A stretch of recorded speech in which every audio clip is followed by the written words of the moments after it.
Manjara Selmana no manarako mpikaritra eny amin'ny Université d'Antananarivo ao amin'ny Sciences Biodiversité animale.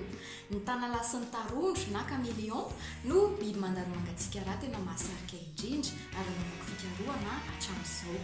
Fantatrao ve fa manan-karena caméléon tokoa ity nositsika ity? Misa 1.0 ireo karazany izay tsy hita fa tsy eto amintsika irery ihany. Ary tafiditra anatin'izany ny karazany kely indrindra izay mirefy 3 cm monja miaraka amin'ny rambony dia Brookesia micra sy ny karazany lehibe indrindra izay mirefatra 70 cm dia Furcifer houstality. Fantatrao koa ve fa ny masona caméléon dia afaka mijery amin'ny direction samihafa tsy mifampiankina izany masona be sy ny havanana any ka tonga hatramin'ny 360 degré ny champ de vision na ny fahitany. Dia izao koa manomboka izao dia tsaroa fa tsy mitondra vitan-dratsy ny caméléon.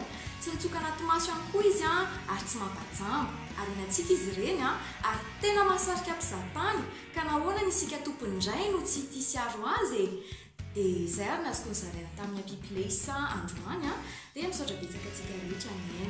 Velomo!